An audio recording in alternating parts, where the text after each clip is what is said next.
I'm going to talk to you about the Nature Nurture Project, which is based in Aberdeen in Scotland and has really been born out of extensive experience working in Camp Hill with very vulnerable children.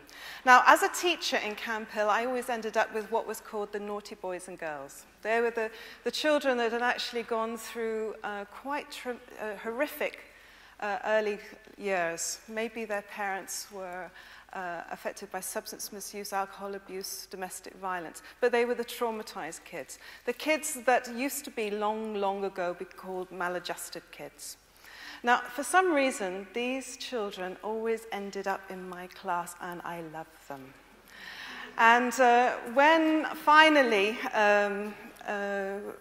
my timetable changed a little bit, I started to look at the environment that we had in Camp Hill, and then the environment outside of Camp Hill, where in some of the most poorest areas of Aberdeen, there was real deprivation, real hardship, and very little access to green space. Put the two things together, and we have Nature Nurture. So, it's the wrong one. Sorry, it's the wrong slide. So, Nature Nurture really is all about taking children from the most vulnerable families, the most chaotic families, where generation after generation of parents and children have experienced abuse or misuse and neglect, and to try and inject something into those lives that will break that generational cycle. And there were three magic ingredients that we came up with, and that is nature, nurture, and play. Still the wrong slide, sorry. Oh, it's there, good. Phew.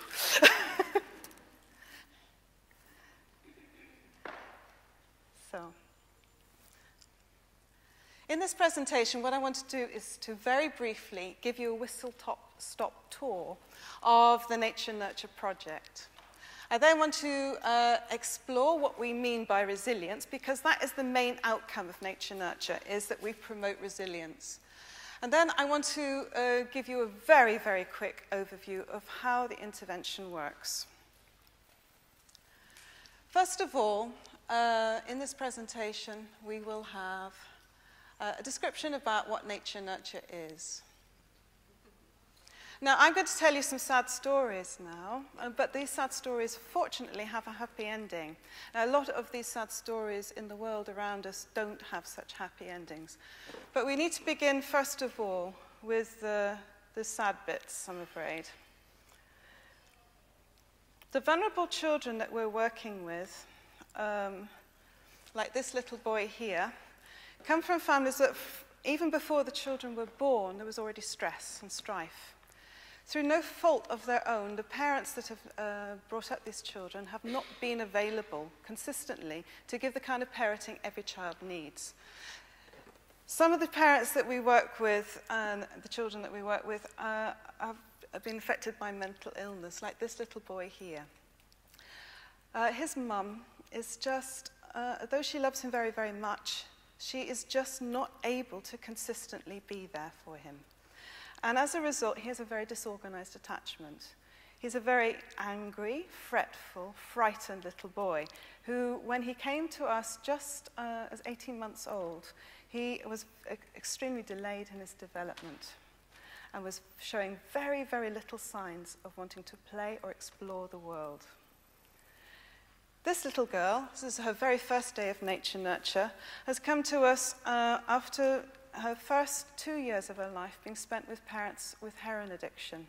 She is a very, very anxious child, full of fear. No language, very little movement, just a rigidity and an anxiety. Just a few months later, this first little boy has developed such a confidence that he's got a swagger in his step. He's meeting the world with interest and engagement, and he's talking. He's talking and talking and talking and playing. This little girl, you remember the little girl with the very frightened face? Now look at that cheeky grin. This little girl has now being able to feel relaxed and calm enough that she can start to have a sense of humor and a sense of fun. She's going off to explore, and she's playing with other children, and she is interacting with adults in a way that we didn't think was possible in just a few weeks. This little girl I still know. She's now 6 years old, and she's doing extremely well at school. She's very, very popular and still just as cheeky. So, what we're doing is promoting resilience. He who has the why to live for can bear with almost any how. That is the mantra that stands behind what we do. Giving people in their lives the why to live for. And through that, giving them the bounce back, the resilience they need to cope with life. If you look at the academic research into what resilience is, the definitions of resilience, you come up with all sorts of different kinds of explanations. It's that quality of an individual that enables them to persist in the face of challenges and recover from difficulty or hardship. Inner fortitude. Bounce back. Normal development under difficult circumstances. Hey, not just normal development.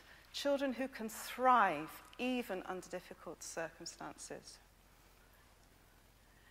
And resilience can be viewed as part of a continuum, with one end of the continuum being vulnerability and the other end being resilience. And that is not just a linear A to B process, a journey that can happen just by traveling along a nice, neat, straight line. It's a dynamic process, a process that is affected by a huge amount of inner and outer experience and state of mind. It's an experience that can change just in a day, just in a few hours. I feel incredibly vulnerable right now. A little while ago, I was feeling quite resilient. It's an attribute that is affected by nature, by the genes and innate qualities and faculties that a child brings into the world with them, but it's also affected by nurture, the environmental and relational influences in our lives.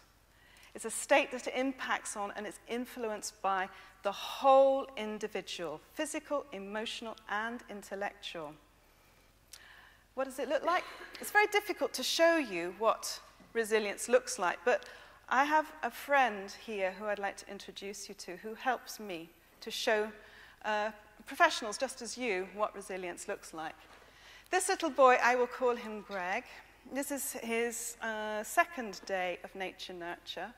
I've given the children clay to play with. Most children have made all kinds of incredible creatures which they put into the woods to hide. Greg chose to cover himself with clay as a kind of a mask to protect himself.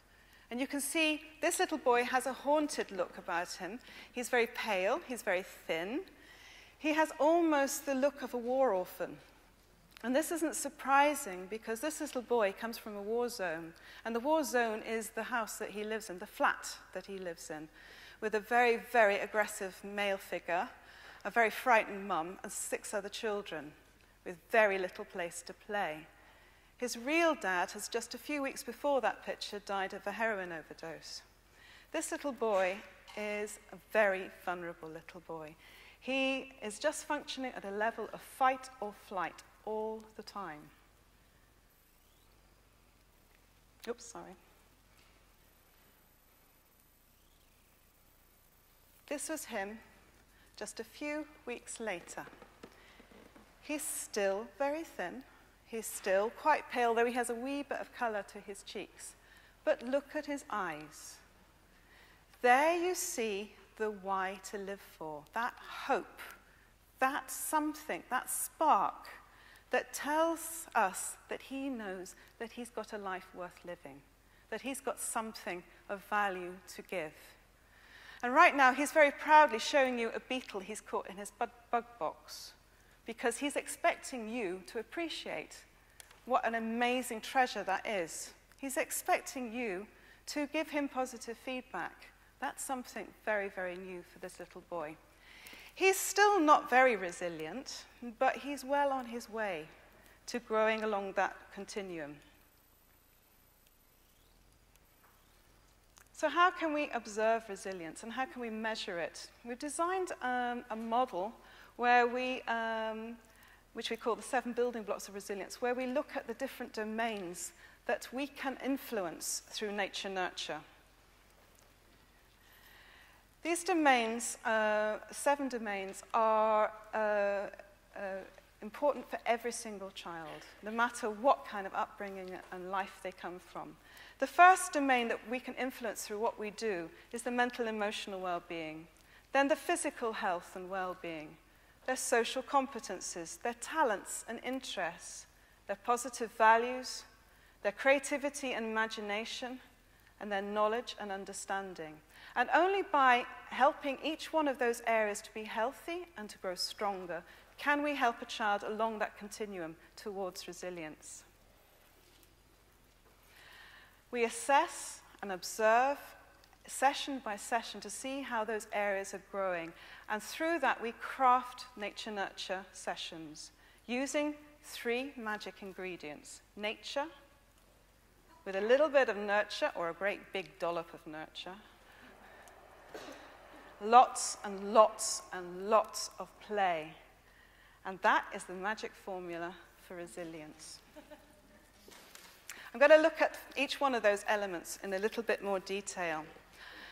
First of all, nature. My friend here, Logan, he decided he was going to pose for this picture. He said, this tree is such a cool place to be that I actually can't get down. And he said, I don't mean I can't climb down. I know how to do that. It's just I can't leave it. Right? We know through our practice and through our reading of studies that nature, play in nature helps to promote physical development, health and well-being. And that's through things like having great sensory experiences that are stimulating but not intrusive, by having lots of room and space to move around and exercise, and to build stamina, and to practice those very, very important movements and coordinations that are so important for everything else. It's that feeling of being able to fly. Do you remember that? Well, that feeling, giving that children that feeling of exhilaration, it's also important for their mental and emotional health and well-being. And nature play can help promote that by soothing the child. We've seen so many studies recently in the last 10 years that show us that stress levels are reduced just with small exposure to green space. The stressed out child is not a child who can learn and grow. The stressed child is somebody that can only react to the world with fight or flight. The calm and relaxed child is a child that can begin to develop resilience and to learn.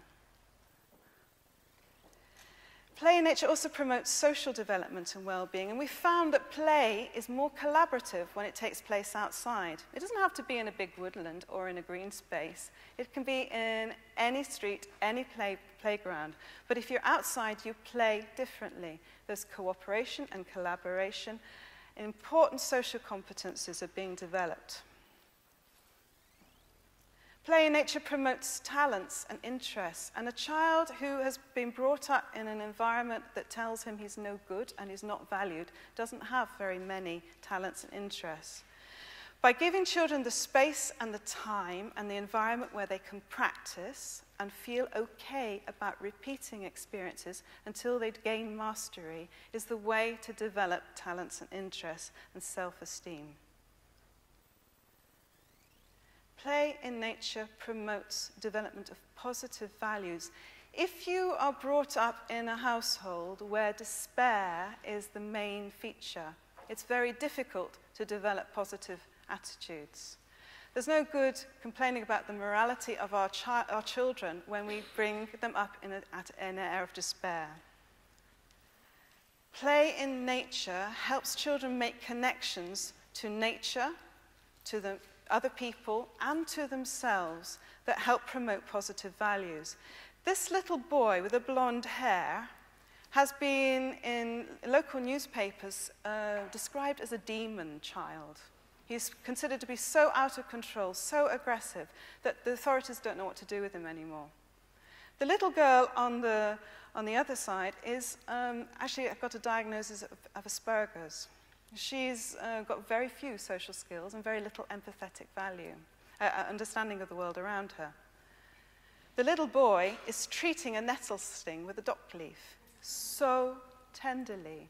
Look how she looks on. Somebody is caring for me. There's an enormous amount of understanding going on between those two children.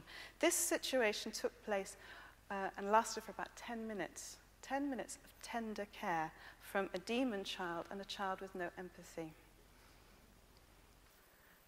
Play in nature promotes the children's development of positive values and creativity and imagination.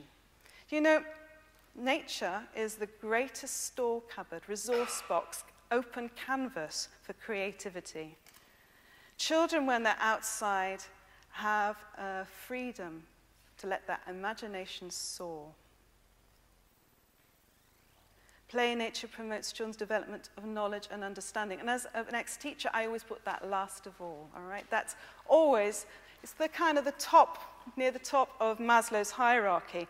We need all the other things in place too. But a huge amount of learning can happen through play in nature. I'll explore that in a little while, a bit further.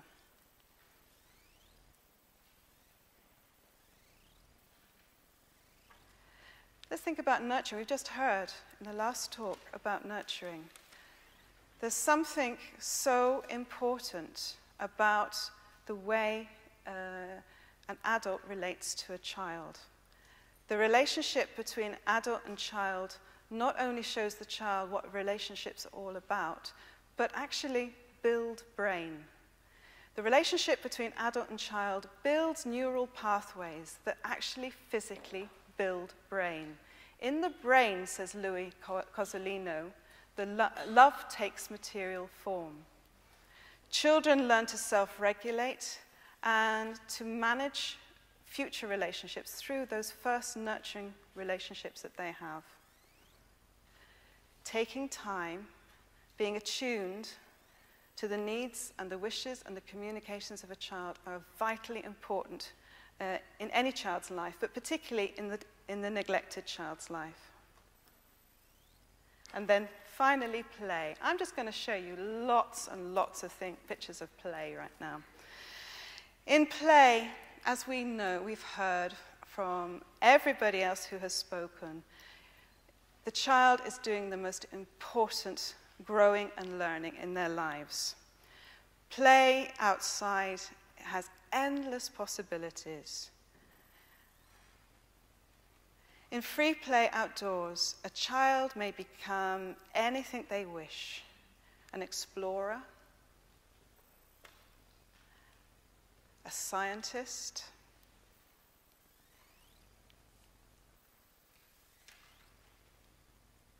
an adventurer. And by the way, this little girl told me Maid Marian was actually a much better shot. Right? Just that you know that. She was. A collaborator. Phew, that was hard work, but the adults weren't allowed to be involved.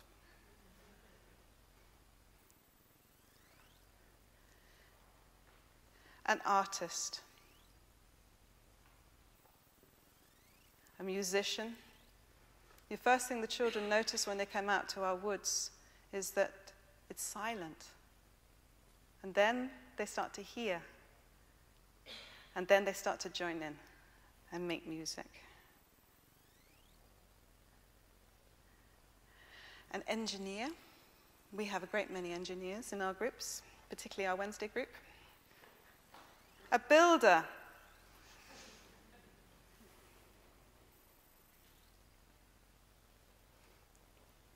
A superhero who is capable of great acts of daring and heroism. A best friend. Again, these are two children with such huge amounts of challenging behavior that they are excluded from school. The one boy's been on a part-time timetable, which involved 1 hour of schooling a week. The other little boy isn't in school at the moment. And all of that just in one afternoon a week, outdoors, regularly, consistently, over 20 weeks. Nature, together with great big dollop of nurture and play, are building resilience. Easy, so easy. Our children are referred by health visitors, doctors, child psychologists, child psychiatrists. They're referred by social workers, and they're referred by educationalists. We've got all the sectors seeing this as an important early intervention, early and preventative intervention. What we need to do now is continue what we're doing. We've got to make it bigger. We've got to get more children outside who need it. And there are thousands and thousands and thousands of children in the UK who are desperate for this kind of intervention. We need to extend our work beyond preschool and primary, right up into secondary school age groups.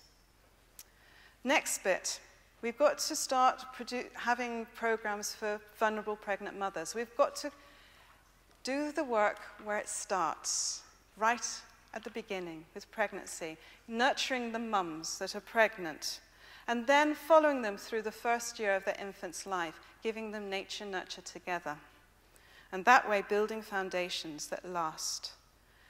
We are developing with Dundee University a postgraduate certificate in nature nurture to train up other professionals in every sector to provide this kind of intervention. And as quickly as we can, we'd like to set up other nature nurture programs all over the UK, not just in Aberdeen. If you want to know more, please contact us on our website or through our Facebook page. And thank you very much for listening. I'll give you one last quote to take away with you as the last little treat for today. John Muir. Everybody needs beauty as well as bread, places to play in and pray in, where nature may heal and give strength to body and soul. Thank you.